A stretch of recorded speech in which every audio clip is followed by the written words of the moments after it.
Abatulaba kutumwebaza Godfrey's Post, abatulaba ku YouTube yaffe channel mwena abatufollowinga, namwe abatera otulaba ku Soul TV njagala kubabuuzaako once again.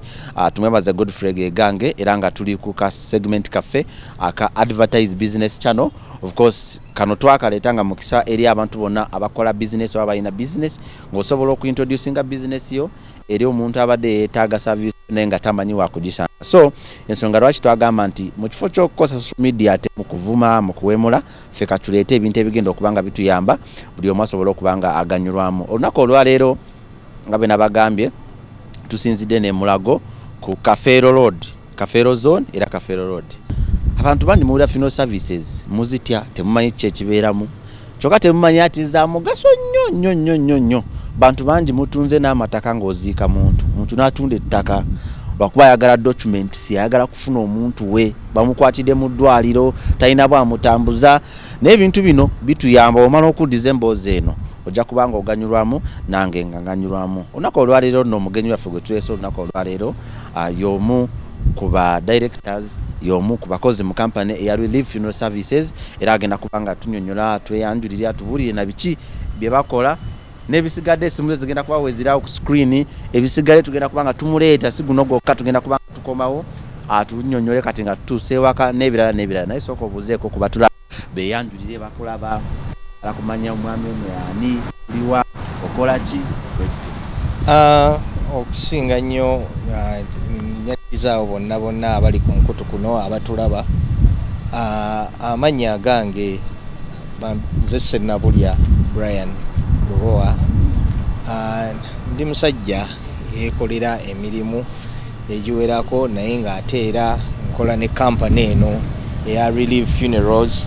Releive Funerals kampuni ekolagana na bya kuwerekera abaagalwa baffe nga batuvudde ku maaso. Kampani eno weewaawo si mpya nnyo naye tubaddewo ebbanga naye ng'okusingira ddala twakuba nti nno naffe tuzze okwegatta ku mulimu guno mu mbeera ey'obuweereza nga twagala okuweereza abantu baffe abasanga okusoomoozebwa naddala ng'embeera eno ey'okuviibwako omuntu wo ekutuuseeko. Briefly twagala otubulire omulimu guno otugambye temuli bapya aye tetuli bakadde nnyo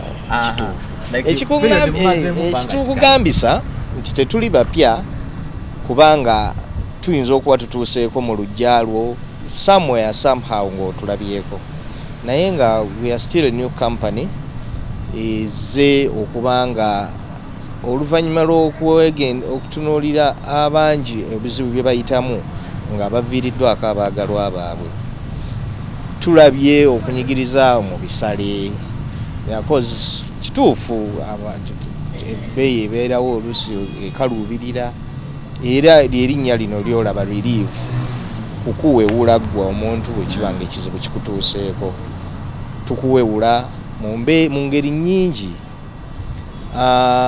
Ekya ssente nga tetunnakitunuulira omuntu bw'aviirwako omuntu we waliwo bingi nnyo ebibeera awo kubanga nga bwe twogera okufa tekumanyiirikika. Ekyo kyekibuzo kyange kyembadde njagala omuntu atulaba omunnyonnyola packages ki ze mu offering nga Releive Funeral Services. Packages nga tetunnaba nazituukako mbadde nkyagezaako kuwa a brief background ng'omuntu aviiriddwako omuntu. So often kibaawo nti oli bayinza okukubikira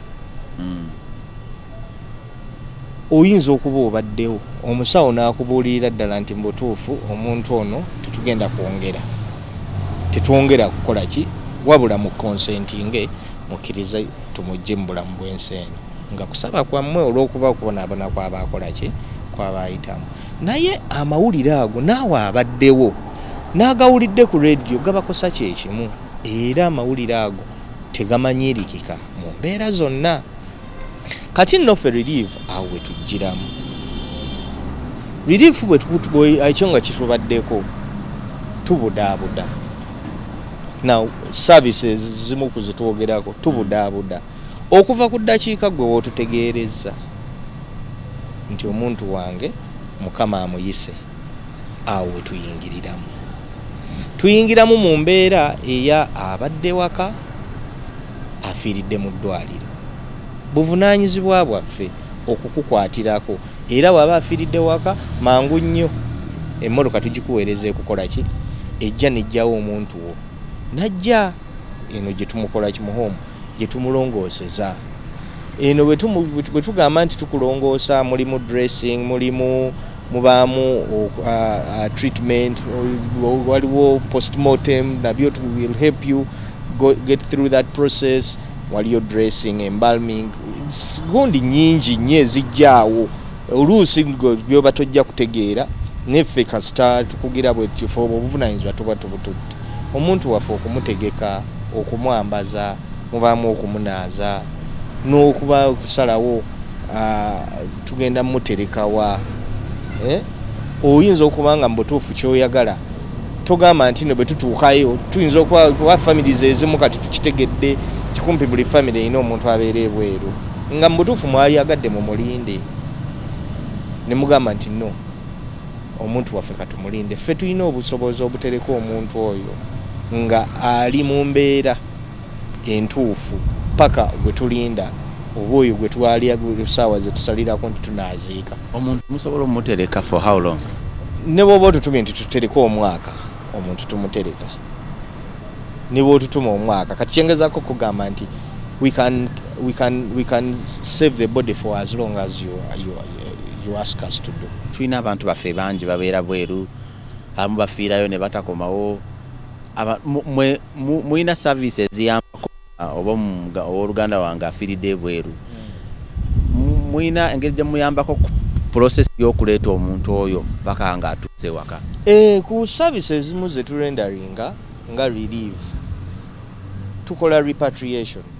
Repatriation y'embeera ey'okufollowinga n'okukola paperwork, okufollowinga paperwork okuva omuntu gy'abadde gy'aba afiiridde, ne tukolagana n'eddwaliro ne embassy egize ne ministry wano, kubanga it takes a lot of paperwork okumugattagatta n'okuliaizinga ne gy'aba afiiridde okusobola okukomyawo omuntu awo. Omulimu ogwo gwonna tukukola, era omuntu wo bw'oba otusazeewo nti nno afiiridde Bulaaya, era nga bulijjo nga bwe tukola wano, era omulindira waka tumukutuusaako mu mbeera yonna, tuba tujja muleeta tumukutuuseeko, ng'era bwe tukusuubiza nti bw'oba otuwadde obuvunaanyizibwa, nze bw'ompita nti Releive Funerals jangu omuntu wange oba afiiridde mugwegwe, nze bw'ontuusa mu ddwaliro, ekyo kimala. Clear the bill, obuvunaanyizibwa bundekere, nze mba njja okutuusa omuntu oyo. Ebisigadde wano bwe twawukana naawe ku office, omuntu oyo mba njja mukutuusiza ewaka mu mbeera yonna. Atulaba ayagala kumanya ku bikwatagana ne memories muyina services kina mukola?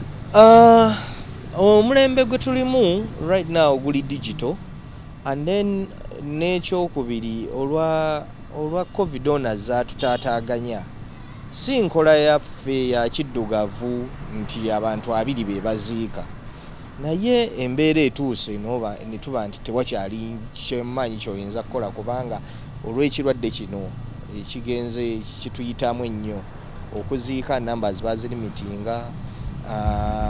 Kati ne tujja ne tudevisinga means eza one live streaming. Tukola live streaming, osobola okusigala wooli n'oziikira awo, kubanga amateeka ga gavumenti kati gatulagira obutasukka abantu 2 mu kuziika. So abantu bangi basobola osigala gye bali ne baziikira gye bali, eyo option tugigaba. Tukola videography, era package eyo customer waffe bw'aba asazeewo nti njeetaaga, tukola ebifaananyi. Creating obituaries, wosobola okujja ku page yaffe n'ogira, era obasangako mpola mpola nga bwe tuzze tubakola ki abantu baffe n'obubaka obwebaza, kubanga emirundi mingi bw'oba teweebaza oli tamanya nti wasiima.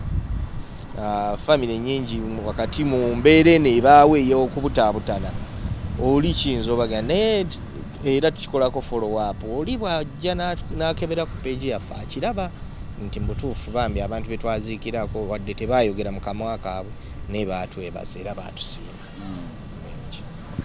So njala kubuuza ekibuuzo kino buli omu ndyagadde okumanya nti mwe abakola mu funeral services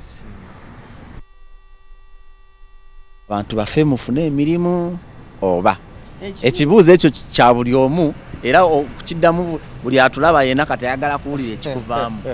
Ekibuuzo ekyo kirungi kubanga nange bwe nkugambye nti nzize buzi okujja okukola mu funeral service eno. Funeral business is just like any other business, and amazima googerwe namba z'abantu funeral services bezikolako ntono nnyo ku namba z'abantu abafa. Ago ge mazima, and reality shall be nti until naffe tugasse ku gundi eno okwegatta mu industry eno abantu bangi funeral business eno bagitya kubanga ya bbeeyi era oli bwagiranga aba funeral tunaabasobola fana ekyo eyo myth gye twagala okukola ki okudemystifyinga ekyo kiveewo omanye nti nno okufa teeka naye n'okufa mbaga ate teriyo kiwummuza mutima gwa muntu nga kusiibula muntu mu mbeera gy'owulira nti emuweesa ekitiibwa. Naye si buli afa nti agenda kujja wano, era bbanga ddene ffe we twakulira twalabangako bwe batwaliranga ku ggaali. Owa funeral service tamusabira oyo. Funeral service abantu bonna baba bafudde. Funeral service ebaako obeezi na client oyo abazze gy'ali naga nti njagala service as opposed to okulowooza nti nno bantu bafe funeral service efune business. Atulaba atukyagenda maaso n'okubanga twogeramu ne Brian of course okuva mu Releive Funeral Services. Abantu bangi mubadde muyina okusomoozebwa ng'ofiiriddwako omuntu wo oli wano mu kibuga Kampala, toli mu Uganda naye omuntu afudde gw'oli wabweru. Kati ekizibu bwekityo kasita bwe kijja gwe essimu ezo z'olaba ku screen yaffe kuba essimu eyo naye oba toli mu Uganda naye n'okuba eyo essimu n'ogamba naye omuntu wange afudde badde njagala mbawo obuvunaanyizibwa mu mukole ABCD paka nga tumuwerekedde. Bagenda kuba bakikolako bulungi nnyo mu bwesigwa era ffe abantu betuleeta tebabeera bayaayi, tebabeera bali abazaamaanyi naki, babeera beesigwa era beesigwa. Ekintu mu kitwale nga kikulu nnyo omuntu alemu okubonaabona abantu balabe ku muntu waabwe ng'afudde. Mr. Brian badde njagala kubuuza watera kubaawo enkaayana ng'omuntu afudde ne bagamba tumuziike eno tumuziike. Services ezo muyina engeri gye musobola okuyambako family bwebe eri mu nkaayana bwe zityo okuzuula ekituufu? Webale nnyo ekibuuzo ekyo.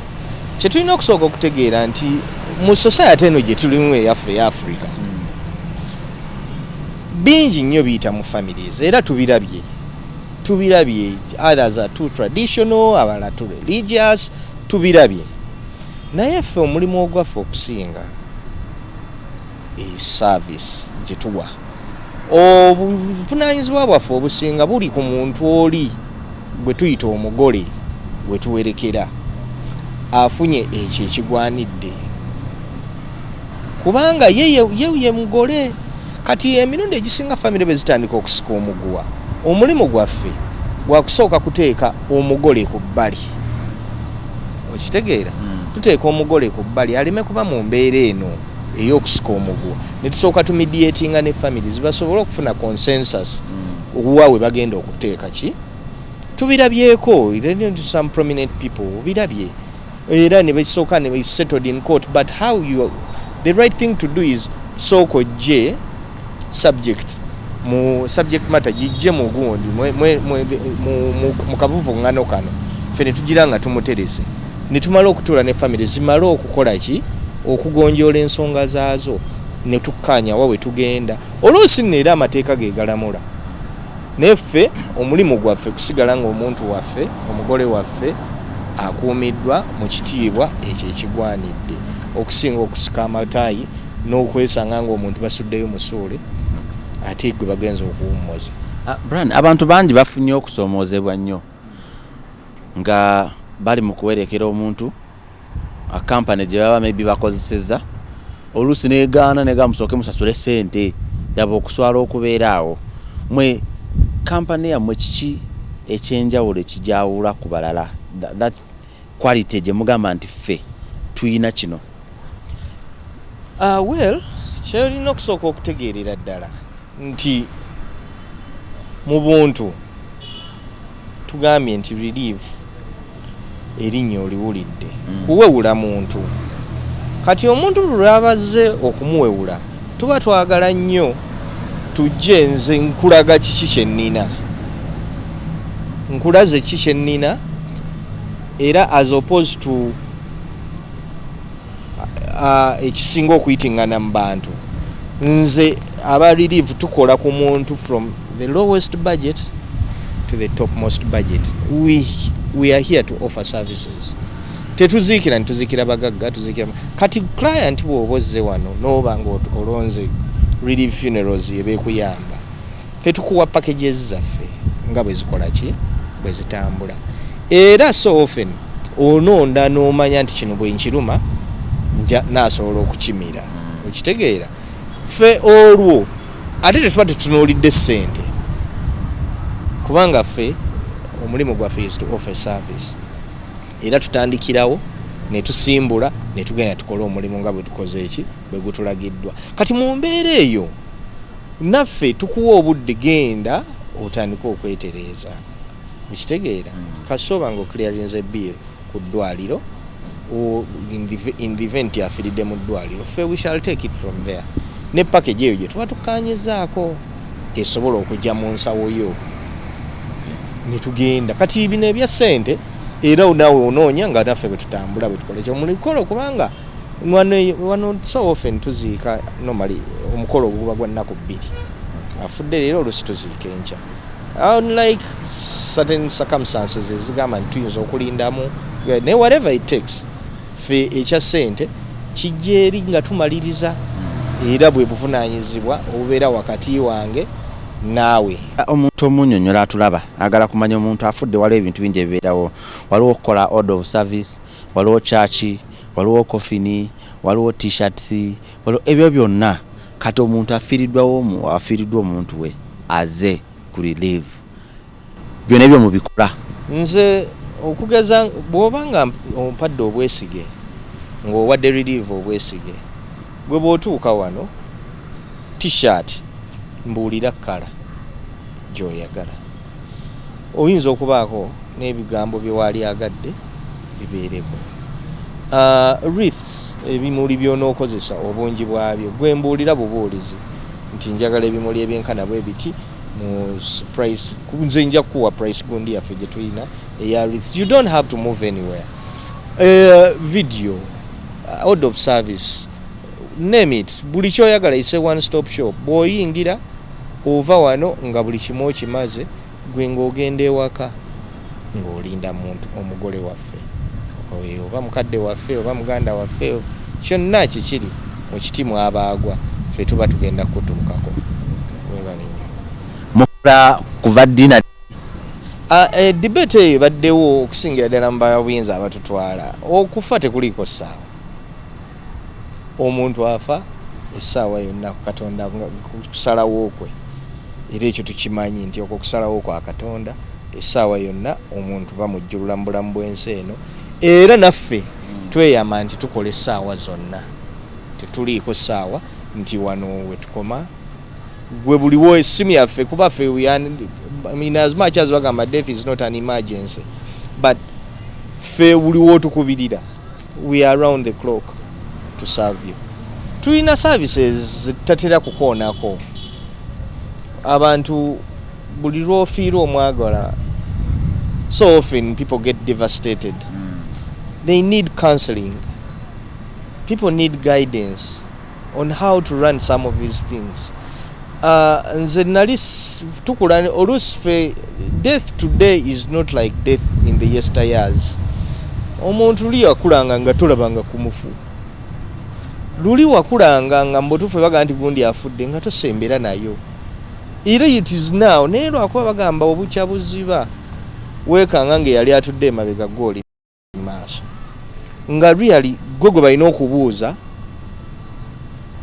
kati tukoze tutya over time as experiences tezigenda siza ku ssomero.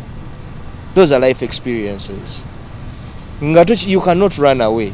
But now the question is up to you.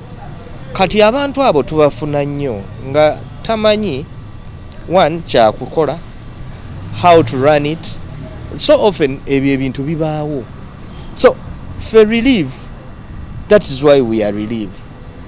When you come to us, we shall guide you, take you through, and then you as a person olonde want to know my preferably nali agadde tukole bwe tuti nali agadde tuzike sawa 8 nali agadde tube ne mass oba church service requiem mass oba tusabireko ne waka ebyo okusinga bibyo neffe tukuyamba okubitegeka nga tubiteeka mu awo wennyini mu space entuufu mu ntegeka yabyo nga program yali badde.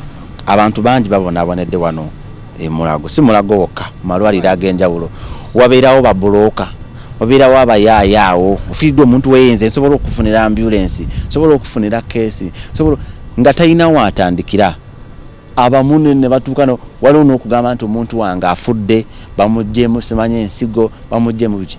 Do you provide security? Era omuntu abonaabona bw'ati kyoyinza okumugamba njagala ebibuuzo bino obiddemu. Okusookera ddala security. What security? I can guarantee you nti bw'obanga omuntu avudde mu bulamu bw'ensi eno nze Releive bw'oba otuyise obuvunaanyizibwa bwo bukomaawo ebirala ffe tutwalira ddala obuvunaanyizibwa obwo paka ku ddakiika esembayo nga tuteekayo omwagalwa waffe tewaliiwo kirala oteekwa kweraliikirira naye waliwo ensonga ezimu zetteekwa okumanya nga it is a matter of fact omuntu ng'avudde mu bulamu bw'ensi eno waliwo ensonga zituyita mu ddwaliro nga bakola postmortem omuntu ojja musanga nga waliwo ekikyuseeko kubanga okuzuula baba balina okukebera treatment balina okukebera era abantu so often baba n'ekizibu ekyo naye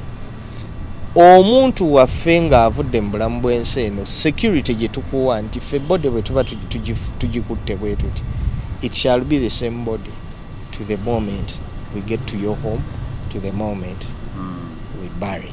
Kati obuuziza ku kyaba broker, I am a victim as a person.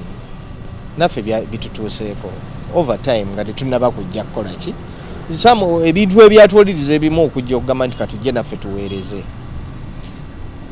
Abantu bangi bw'obeera mu state eyo eya devastation abantu bangi tend to take advantage.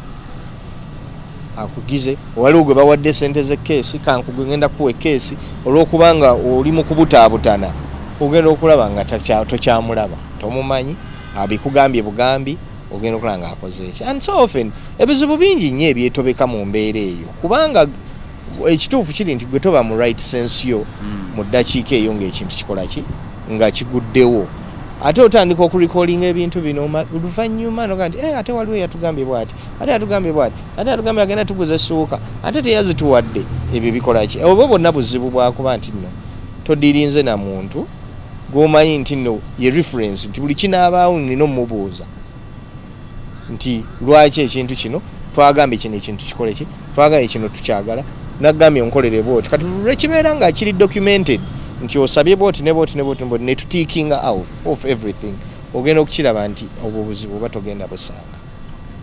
Kati omuntu ayinza okugamba nti neetaaga kugira nga asasulayo akasente mpolampola tomanyi ekizibu ekyawena kiyinza okutuukako. Muyina that package nti omuntu asobola okugira asasula maybe bwekizibu bwe kinaatuuka ng'ayinayoko ku kasente. Ensonga neeyo olyose n'ogireeta ensonga eyo tugiinako eddagala kubanga ffenna teri yeetegekera kufa. era ndowooza bwe babaayo eri under 1% gye twali tulabye yaga nti yeetegekera okufa kwayo, naye ate ng'okufa is a reality. Kati nno nnoffe tulina program tugiyita Releive Funeral Assurance. It's a cover eringa insurance policy. Gwe osasulayo akasente buli mwaka.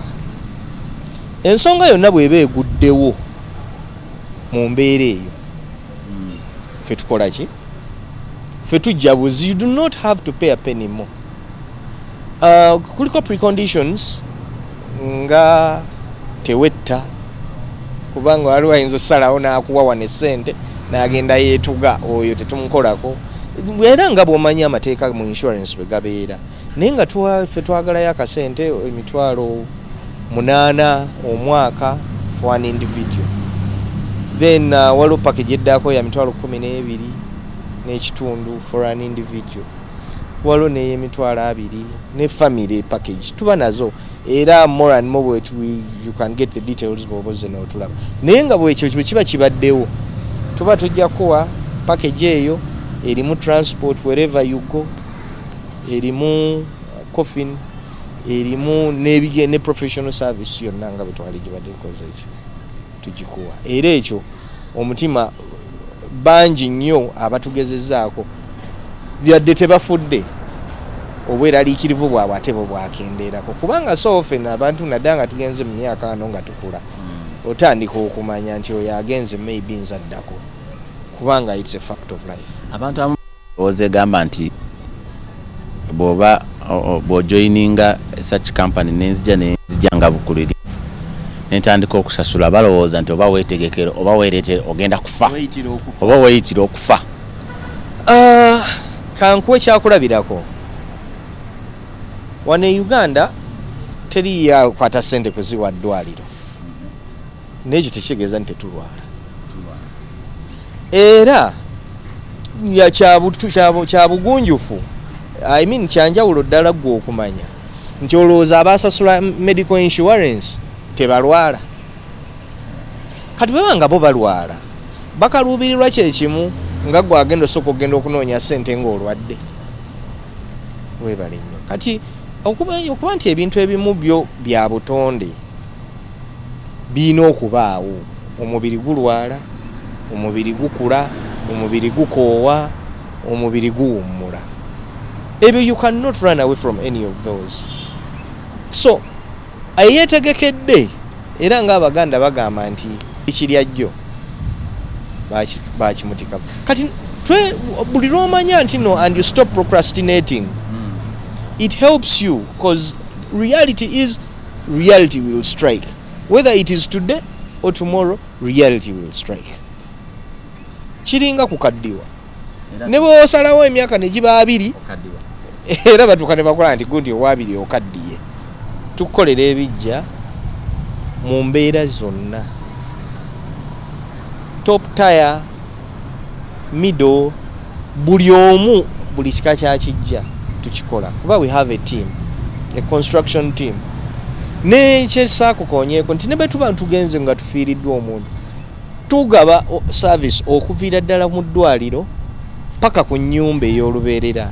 Byonna tubikola, tugizimba ne tugimaliriza. We offer coffins and caskets, we do transport, tukola ku byeddwaliro byonna, and then even post-mortem nene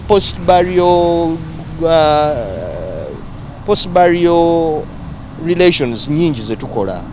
Waliwo abantu nga bwafiirwa tamanyi wakujja death certificate, we will help you do that. Yogerako ku ezo services ezo, omuntu afiiriddwa omuntu we, waliwo ate kufuna ebiwandiiko, waliwo simanyi kukola ki? Yes, ebiwandiiko ebyo byonna tukuyamba.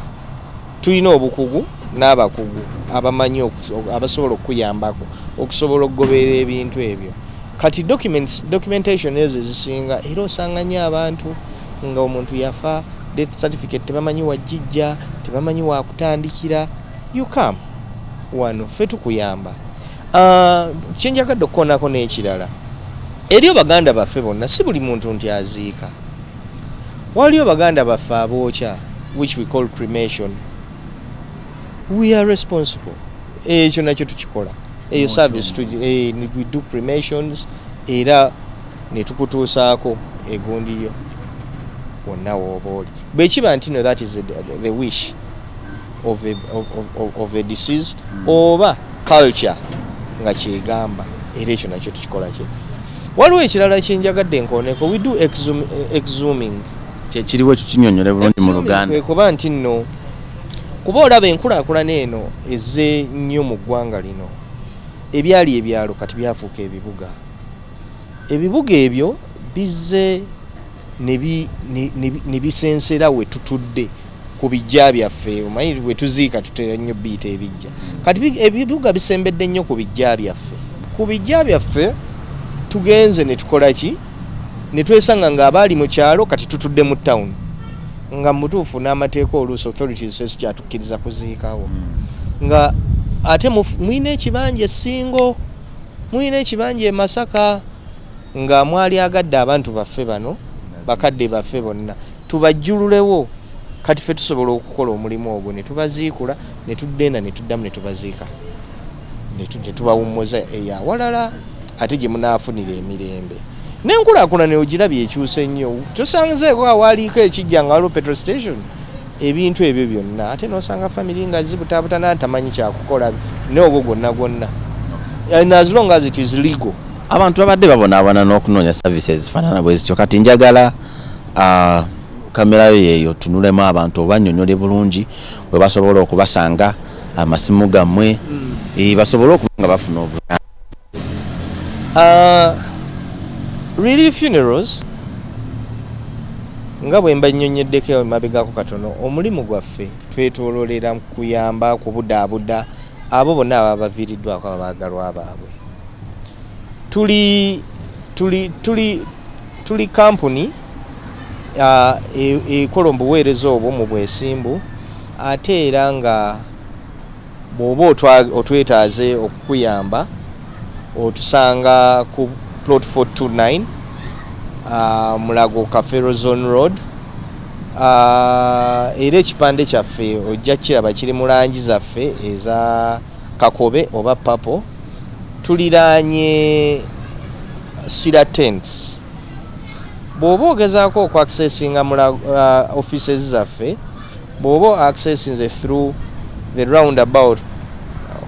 roundabout eyokubiri ey'emulago egenda ku City Mortuary just wait katono oyambuke ng'agenda mu Old Mulago you'll take a left ojja tulaba we about 150 meters okuva tuli ku kkubo ddala era otusanga ku next to Sira Tents Mulago enamba zaffe ezitavaako waliwo 0392 277 000 277 003 277 004 waliwo neya Airtel eri 0703 533 577 we are here to relieve you from the burdens and of uncertainties that come with the loss of a loved one, and for that reason we are with you all the way throughout.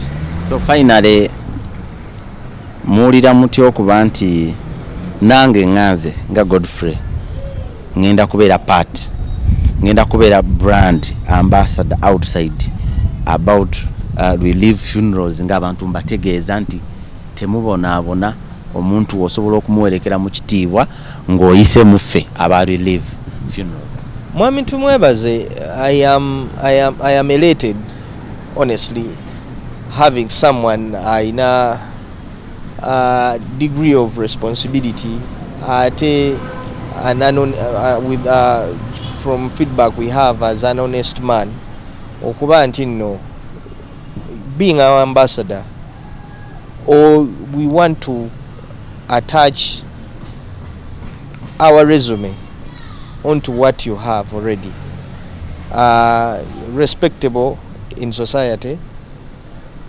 Ekyo kyetwagala okwongera okugumya nti naffe omutima guno gwotambuza era n'abo abakugoberedde ebbanga lyonna kye bakulabyemu kibe nti nno kyekyo era babe abagumu nti nno kyobagamba kyekyo ekigwanidde kubanga abangi nnyo tujja ne twogera ebigambo okusanyuka n'okukyamuukiriza abantu naye nga kyokola in the background ate si bwe kiri nefe try us kuba nze nkimanyi nti for every client azze wano n'abeera for his family era we become family kubanga fe we never let you go we say we are with you all the way and that is what we mean tutambula naawe era ntusuubira nti nno family eno egoberera tumwebaze platform zonna ejja kumanya era ejja kututegeera ate era etuweera obujulirwa mu maaso gye tugenda bwe banaabanga batukoze eki era tukukakaza nti ffe tetujja kukuswaza ate naawe tukusaba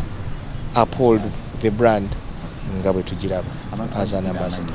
Amanya agange Ssenabulya Brian oba ndi musajja akola emirimu gino era nga saagijjaamu nti no kusayatubuka lwakuba nali njagala kyenerabidde okugamba neesanga nga mpise mu bingi nange ng'omuntu nga ndaba okunyigirizwa abantu kwe tuyitamu nga bino bitubaddeko ne nga nno Otya abafu nkiddamu n'olwaleero teri mufu atatiisa okufa kutiibwa ekyo kyo tebakikulimbanga okufa kukola ki kutiisa naye kuba kwewaayo noga nti no it is a call we are here to serve. Thank you so much. Ladies and gentlemen abatulaba njagala kubebaza ate okuba nti muludde nga mutufollowinga era okutufollowinga okwo kwe kuzaala bino ebibala bye tuli mu lunaku olwaleero. I've been given an opportunity to be the ambassador of Releive Funeral Services era nga engombe yaffe egamba nti with you all the way, with you all the way. Tetukulembeza nnyo ssente naye okuyamba nga bw'oli ekigambo Releive kyeyogerera mu mutima gwo tukuwe okuwewuka owewuka mu mutima gwo ofiilidwa omuntu wo naye ate tobeera na burden n'owulira nga ekintu kikuzitoweredde. Njagala kusuubiza nti ku following yaffe n'abantu bonna abatulaba ne bannayuganda bonna n'abali mu mawanga g'ebweru bonna okuva n'olwaleero ndowooza embeera eterere tujja kubanga ate tubatuukira era nnyongera okubakubiriza mwenna abali eyo tobonaabona ng'omuntu we yakuvaako omuntu we yafa toyina access toyina bw'otambula bw'oba toyina ssente ng'oyina ssente entono zisobola okuba nga zitutambuza ffe twesige tugenda kukolera omulimu obulungi nawe ojja kubanga otebaza tugenda kubanga tukoma of course mu segment z'enjawulo nga twongera okubanga tubannyonnyola kati kye mugenda okukola nsaba ku namba ezo ze mulaba ku screen muzikubeko bw'oyagala kumanya ebisingako then tujja kuba tukomawo ne wansi awo mu comments teekako ebibuuzo byo tujja kuba nga tukomawo ne Mr. Brand agenda kubanga ebibuuzo byonna abiddamu. Njagala kwongera okutegeeza nti aba Releive baffefe kennyini tusangibwa wano e Mulago ku Kafero Road, Kafero Zone wano kumpi ne Sheraton. Jangu offices zaffe ziri open ku simu zaffe ziri awo ku screen koba otwesigisa omuntu wo ffe tukola service zonna okuviirira nga omuntu wavudde mu bulamu bw'ensi eno paka nga tumaze okuba nga tumuwerekera ebikwatagana ne t-shirts ebikwatagana ne order of service ebikwatagana ne church ebikwatagana ne coffin buli kimu kyonna kkiriza omuntu wo tumuwerekere mu kitiibwa ng'okozeseza ffe aba Releive Funeral Services ku screen awo kwe kuli enamba zaffe osobola okutukubira oba n'ojja ku offices zaffe wano e Mulago Kafero Road ojja kubanga omanya ebisingawo. Tumwebaze Godfrey gange njagala kubebaza mwongere okutwesiga naffe tubeesige ekyaffe tukulembeza ssente obula okubanga tubayamba njagala mbasiibire wano mbeere bulungi mweraba.